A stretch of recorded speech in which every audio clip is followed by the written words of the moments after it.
Canada. Canada. Le niveau de coût de vie au Canada, en fait, ce qui coûte le plus cher, c'est les frais de scolarité. Parce que malheureusement, je pense finalement, c'est nous qui faisons vivre leur économie. Mais les frais de scolarité des étudiants internationaux sont très élevés.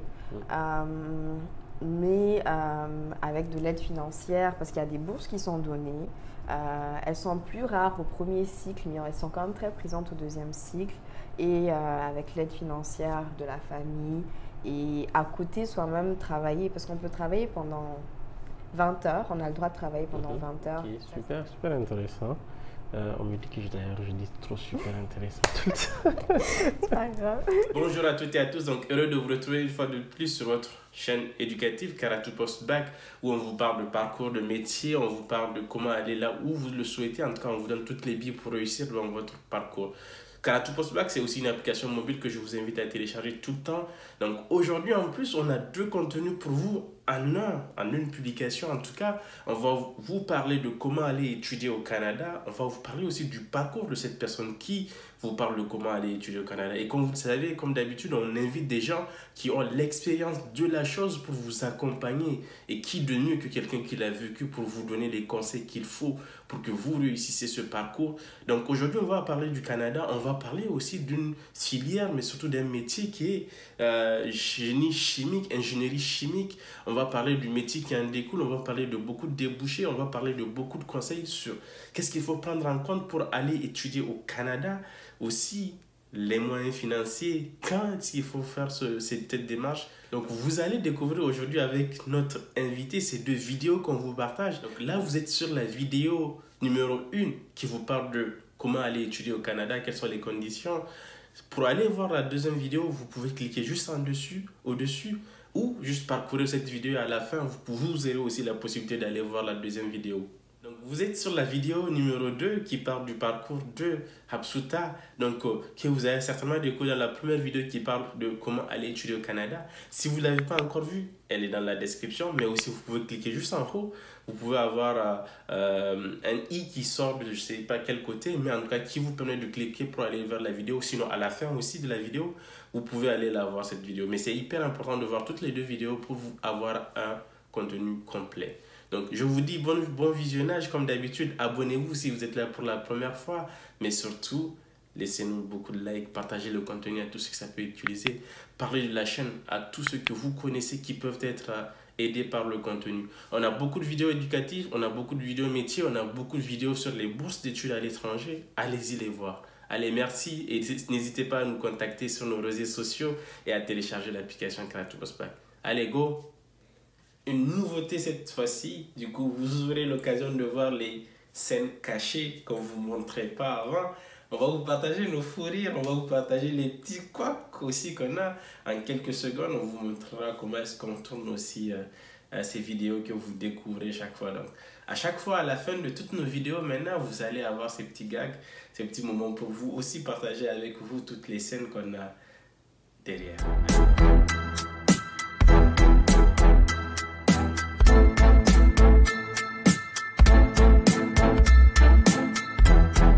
Bonjour Hapsuta. Bonjour.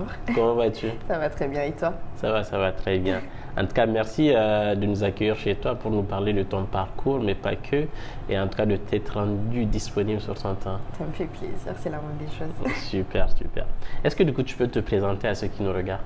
Oui, donc je m'appelle Hapsuta Sidi, je suis ingénieure en validation et j'ai une formation en ingénierie chimique. Donc, je travaille aussi pour une petite ONG en tant que directrice de programme et je fais en même temps une maîtrise en gestion de projet. Donc, je pense que ça fait le tour. Oui, oui, tout à fait. Mais on va aller encore plus loin parce que tu vas nous parler de ton parcours académique. En effet. Donc, est-ce que tu peux nous en parler un tout petit peu? D'accord. Du coup, tu as parlé de quelque chose qui intéresse beaucoup ceux qui nous regardent, du coup, c'est-à-dire le parcours d'études Canada. Du coup, est-ce que tu peux nous en parler un peu plus? Par exemple, quelles sont les étapes à considérer quand on veut démarrer un projet d'études au Canada? Ok, bien sûr, les étapes à considérer, je dirais, en première ligne, c'est d'abord trouver bien sûr une inscription à l'université, parce que tout part de là, donc un peu comme partout ailleurs.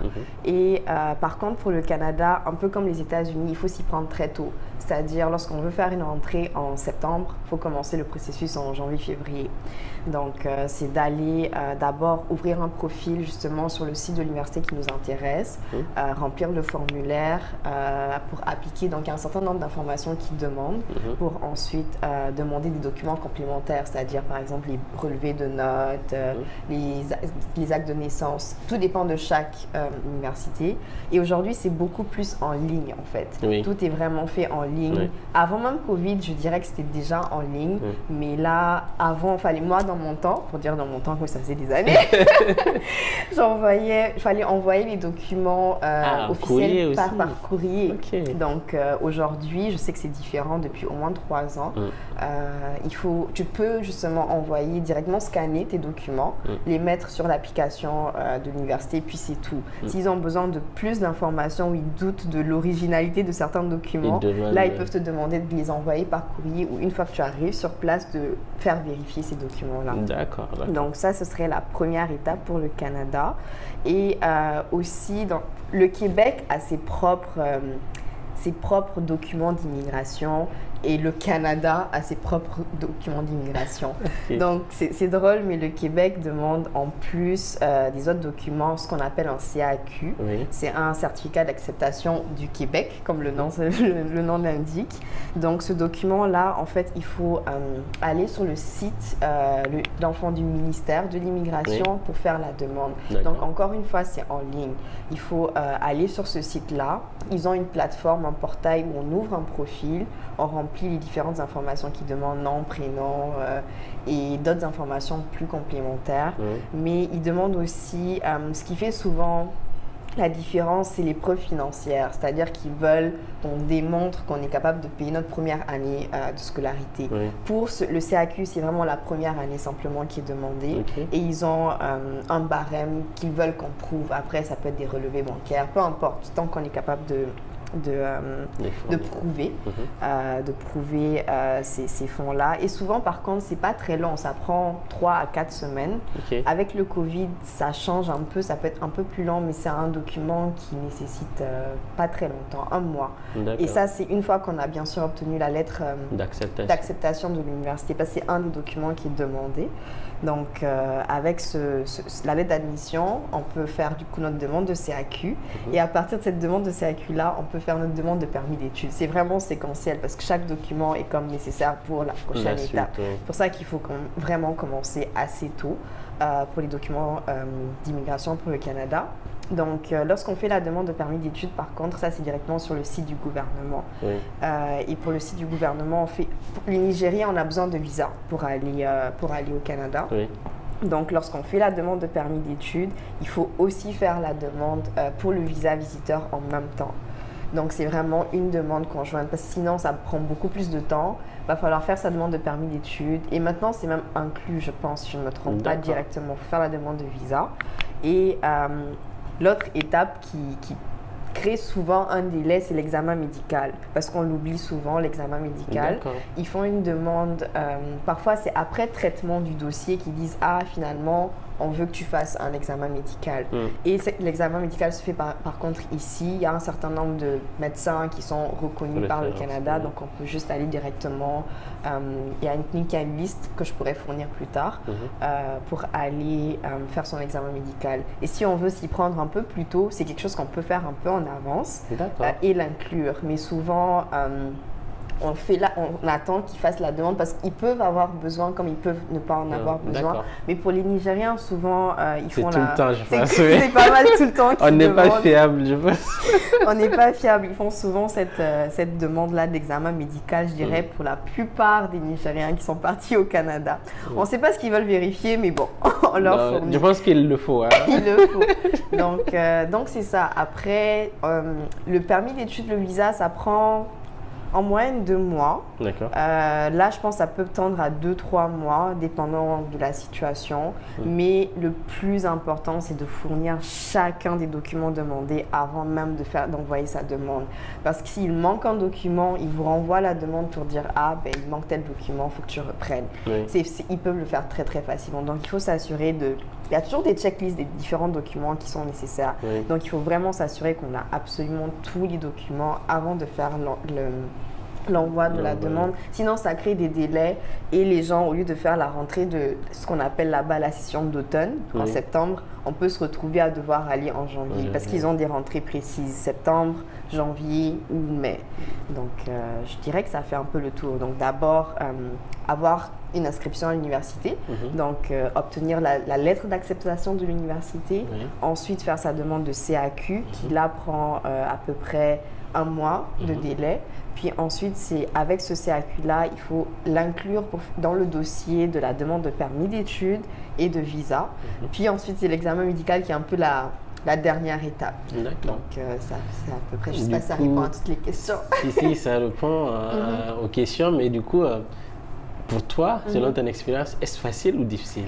Je dirais que le Canada est l'un des pays qui est le plus difficile niveau documentation parce qu'ils sont très exigeants. Donc, à un moment, ça peut devenir lourd parce qu'il y a beaucoup de documents à faire. Mais en fait, quand on suit le processus, il faut juste leur donner tout ce qu'ils demandent. Quand on donne tout ce qu'ils demandent, ça va vite, ça va vite. Donc, c'est pas le pays qui a le système le plus facile pour pour faire la demande de documentation, pour aller étudier, mais ça en vaut le coup. C'est vraiment, le Canada est l'un des, selon moi, pas parce que j'ai étudié là-bas, je pense que c'est l'une des meilleures références pour un étudiant qui veut aller étudier quand même pour le cycle supérieur. D'accord. Je vais nous parler de ton expérience après.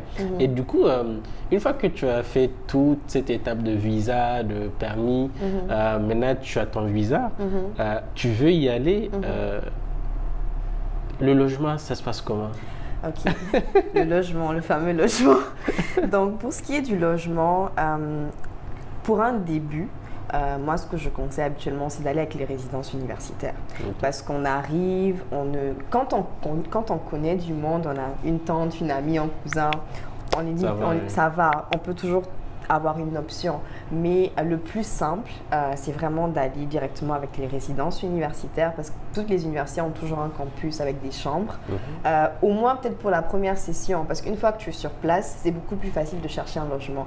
À distance, c'est toujours possible, mais tu ne verras jamais le logement que tu vas prendre.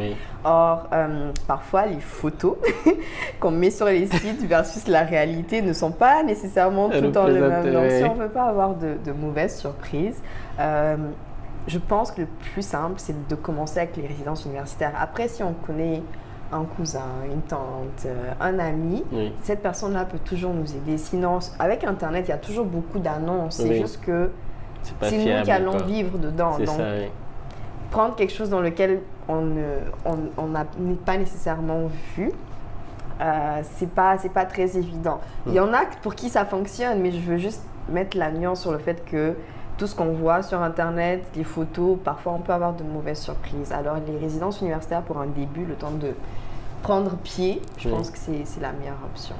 Et ça c'est une demande qui se fait lorsqu'on fait la demande en même temps pour le programme d'études.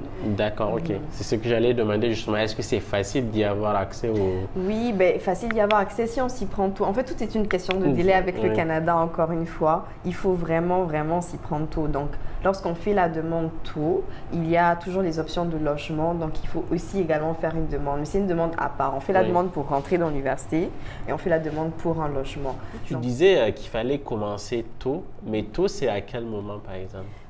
Pour le Canada, je dirais tôt, ce serait février, lorsqu'on est en terminale. Donc, souvent, on fait le bac en juin, juillet, mais il faudrait commencer dès février pour faire ces demandes d'admission à l'université parce que, comme on le disait, étudier, c'est tout un projet.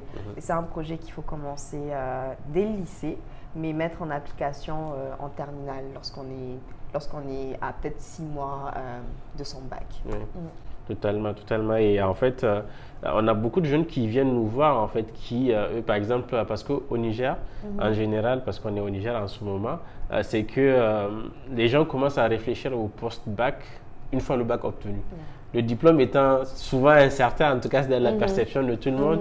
Et alors que quand tu veux aller étudier ailleurs, à l'étranger, les démarches, que ce soit au Canada, en France, en Angleterre, il faut les commencer souvent un an avant. Donc, tu construis ton projet d'études et tu commences à poser les bases. Tu commences à savoir où est-ce qu'il faut que je commence, quand. Et pour le logement encore, vous allez le voir, pour ceux qui vont aller étudier, c'est l'une des choses la plus compliquées, quel que soit le pays, en fait. Et selon les pays, selon le moment où vous venez, d'où le tôt, en tout cas, il faut vraiment vous y prendre très, très tôt pour y aller. Alors, on va continuer sur la partie, du coup, procédure d'études. Et pour toi, quelqu'un qui a eu peut-être, on va dire, une attestation d'hébergement ou de logement où il sera, qui a eu son visa, qu'est-ce qu'il faut qu'il prépare maintenant pour le départ? Qu'est-ce qu'il faut qu'il prépare pour le départ? Je dirais, pour le Canada, en fait, au niveau de la documentation, le permis d'études, ce n'est pas un document officiel qu'on nous remet avant de partir au Canada, par exemple. C'est une fois qu'on arrive sur place qu'il y a un agent frontalier qui nous pose des questions. Donc, tu as comme une mini-entrevue en plus pour savoir qu'est-ce que tu viens faire. Est-ce que tu vas être étudié à temps plein ou tu as d'autres projets en tête? Donc, c'est une sorte de sondage. Et ensuite, après cette mini-entrevue-là, c'est là qu'on décide de te remettre officiellement ou non ton permis d'études. Donc, il n'y a que quand tu mets pied à l'aéroport que tu vois un agent frontalier qu'on te remet officiellement ton permis d'études. Maintenant, les étudiants internationaux au Canada ont aussi l'option de travailler, mais on ne peut travailler que 20 heures semaine lorsqu'on étudie à temps plein. En passant, c'est obligatoire d'étudier à temps plein au Canada. Lorsqu'on étudie à temps partiel, on peut avoir des difficultés avec l'immigration, en fait, au niveau de la documentation. Donc, il faut toujours étudier à temps plein. Et le temps plein équivaut à 4 cours là-bas, on en parlera plus tard. Et donc, cette étape-là, il faut amener toute sa documentation. Les copies de ce qu'on a utilisé pour faire nos demandes de permis d'études, il faut les avoir toujours en main et partir avec au cas où. Donc, il faut avoir toutes sa lettre d'acceptation de l'université, son CAQ, etc. Il faut les avoir en main parce qu'il y a un contrôle qui se fait une fois sur place. Donc, aussi, essayer de comprendre un peu le système avant d'y aller. C'est sûr qu'on ne peut connaître le système que lorsqu'on est vraiment dedans, mais entre autres, Karatou Postbac, vous êtes là pour aussi donner des informations sur le système parce que le Canada est un système nord-américain, donc c'est complètement différent de la France. Au début, je me disais, 4-5 cours par session, mais ça va, c'est pas grand-chose. Mais lorsqu'on réalise que c'est un cours qui est un programme condensé sur 3 mois, voire 4 mois. En fait, on étudie ce qu'on étudie en un an, en 3-4 mois par cours. Donc là, on réalise que la charge de travail n'est pas la même. Je pense qu'en France, il peut y avoir une dizaine de cours. En France, au Maghreb, un peu partout, en fait, une dizaine de cours par session, par semestre, pas au Canada. Donc, je pense que ce serait ça. Avoir une meilleure idée de comment fonctionne le système avant de s'y rendre pour ne pas être pris par surprise, en fait. D'accord, ok, c'est super intéressant. Alors, toi, quelle a été ton expérience aujourd'hui si tu dois faire un retour sur tout ce qui s'est passé? Quelle a été cette expérience-là? Au niveau des études, je dirais, quand j'y pense, ça me fait, je suis désolée. Honnêtement, quand je suis allée étudier au Canada, j'avais déjà ma petite idée de comment fonctionnait le système. Donc, c'était beaucoup plus facile. Mais quand je me mettais à la place de ceux qui étaient allés, sans savoir, mettons que, bon, une session, tu prends 4 cours. 5 cours, c'est quand tu penses que tu es capable de prendre les cours. Ça m'a aidé de savoir comment fonctionnait le système et que c'était complètement différent du système nigérien, du système français, etc. Et les premières années, j'étais très focus sur les cours. C'était les cours ou rien. J'étudie, puis je ne veux pas savoir c'est quoi travailler, c'est quoi faire stage, c'est quoi faire de niveau là, rien. Mais après la première année, j'ai réalisé que la plupart des étudiants, entre autres québécois ou canadiens, ne se contentent pas de leurs cours. Parce que ce qui fait la différence une fois qu'on sort de l'université, pour des pays comme le Canada, c'est pas juste son diplôme. Parce que quand on sort, on a tous le même diplôme. Ce qui fait la différence, c'est beaucoup plus qu'est-ce qu'on a fait pendant qu'on était étudiant. Donc, après avoir compris ça, c'était rentrer dans d'autres expériences, c'est-à-dire faire du bénévolat, des activités extrascolaires, etc. Et j'ai aimé faire ça parce qu'au-delà du fait d'être concentré dans les cours, tu avais d'autres activités que tu pouvais faire. Donc ça, à partir de ce moment-là, c'est une question d'organisation. C'est pas évident, mais ça se fait très bien. Totalement. Tout le monde le fait en fait la plupart du temps là-bas. Donc c'est quelque chose que j'ai appris sur le tas, mais j'ai adoré étudier au Canada honnêtement parce que il y a un certain suivi, mais en même temps un certain délaissement. C'est-à-dire tu es très autonome, donc ça te pousse, surtout quand on vient de quitter de chez les parents, ça nous pousse à nous discipliner nous-mêmes et il n'y a personne qui est derrière toi. Donc ça, c'était vraiment une formation par rapport à ce qu'on a appris après. Bon, la petite Nigérienne au Canada, toute seule, c'est sûr qu'il y a toujours des expériences désagréables comme partout. Le Canada est très ouvert aux étudiants internationaux, mais parfois, tu as toujours des petites expériences qui te rappellent que tu n'es pas à la maison. Donc, et que tu es noir, et que c'est des réalités avec lesquelles il faut dealer. Il ne faut pas le prendre à cœur. Il faut, au contraire, être préparé à vivre certaines expériences parce qu'on va les vivre d'une manière ou d'une autre. Mais le plus gros choc, je vous préviens, avec le Canada, c'est le froid. Ça, c'est classique. C'est très classique, ça va être le froid. L'hiver, on se dit, ah oui, on se protège et tout ça. Non, non, non, c'est pas juste ça. Il faut vraiment être très préparé parce il peut faire moins de 30 degrés. Tu sors ici, il fait 45 degrés. Donc, c'est quelque chose auquel, je pense, niveau mauvaise expérience, c'est le froid. Et ça continue toujours d'ailleurs. Mais sinon, il suffit de s'habiller, bien sûr. Manteau, bottes, bonnet, s'habiller chaud. Mais c'est l'un des plus gros chocs de la plupart des étudiants, je pense. D'accord, ok, super, super. C'est quoi le niveau de vie, du coup, le coût de la vie au Canada? Le niveau de coût de vie au Canada, en fait, ce qui coûte le plus cher, c'est les frais de scolarité. Parce que malheureusement, je pense finalement, c'est nous qui faisons vivre leur économie. Mais les frais de scolarité des étudiants internationaux sont très élevés. Mais avec de l'aide financière, parce qu'il y a des bourses qui sont données. Elles sont plus rares au premier cycle, mais elles sont quand même très présentes au deuxième cycle. Et avec l'aide financière de la famille. Et à côté, soi-même travailler, parce qu'on peut travailler pendant 20 heures, on a le droit de travailler pendant 20 heures. C'est toujours une rentrée d'argent qui permet toi-même de payer peut-être le loyer. Parce que par exemple, les frais de scolarité, dépendant des universités et du programme, ça dépend du programme, des universités, des villes, ça varie de 7 000, 8 000 à, mettons, 12 000 $. Pour le coût des logements, encore une fois, ça va dépendre de la ville. Pour des petites villes, mettons comme Québec, où j'ai commencé à étudier, les loyers pouvaient aller de 500 $ pour un studio, mettons, à 750 $. Pour des villes comme Montréal, qui sont des villes qui sont plus grandes, ça peut varier de, mettons, 750 à 950 $. Et encore, ça dépend du quartier, ça va dépendre si on est proche des transports en commun. Mais, et pour de plus grandes villes, ça va monter. C'est sûr, ça monte. Pour des villes comme Trois-Rivières, il y a beaucoup d'étudiants en passant nigériens qui vont à Trois-Rivières. Là, c'est plus bas. Ça peut être 400, 600, ça dépend. Et pour la nourriture, par exemple, mensuellement, tout dépendant de comment la personne mange, bien sûr, ça peut aller, disons, peut-être de... En moyenne, je dirais peut-être 200 $ par mois. Ça, c'est peut-être la moyenne. Donc, c'est sûr que c'est les plus grosses factures. Après, il y a le téléphone, bien sûr. Au Canada, les factures de téléphone sont beaucoup plus élevées qu'ailleurs, je pense.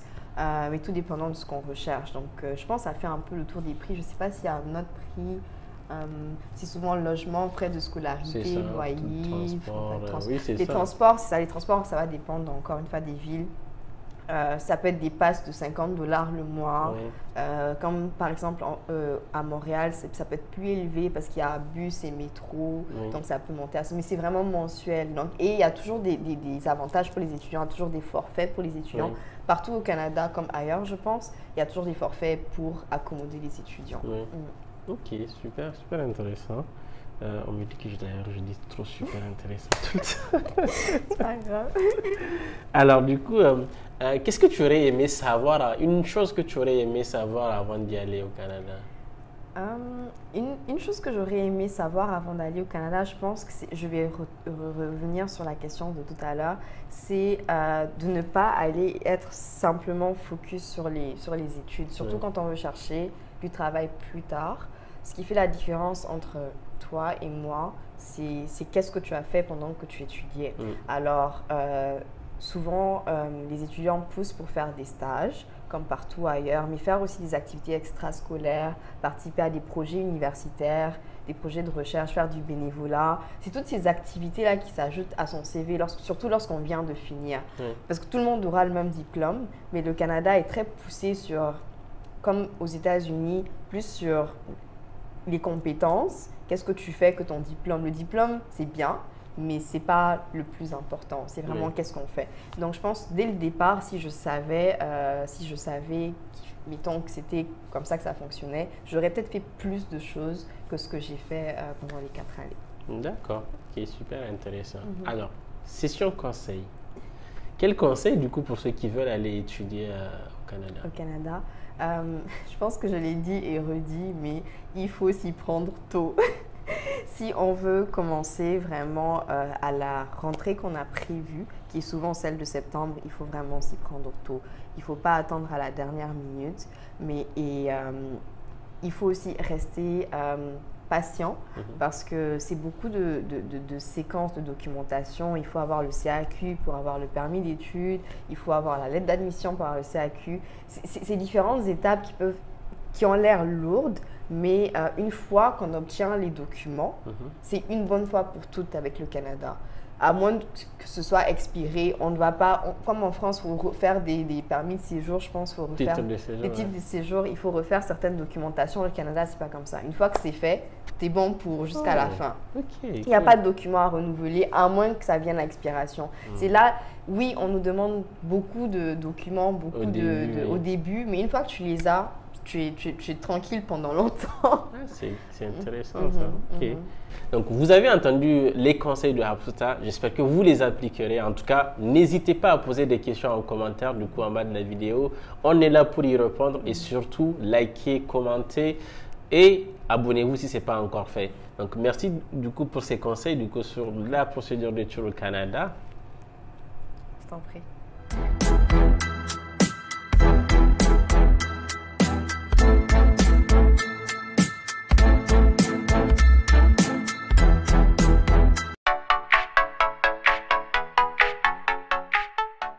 Ok, super. En tout cas, vous avez entendu les conseils de Hafsata. Oui, ok. Hafsata. Ok. Ce qui intéresse beaucoup ceux qui nous regardent, c'est le parcours d'études aux États-Unis. Et on va peut-être y rester, on va en parler. Tu couperas. Oui, je couperai.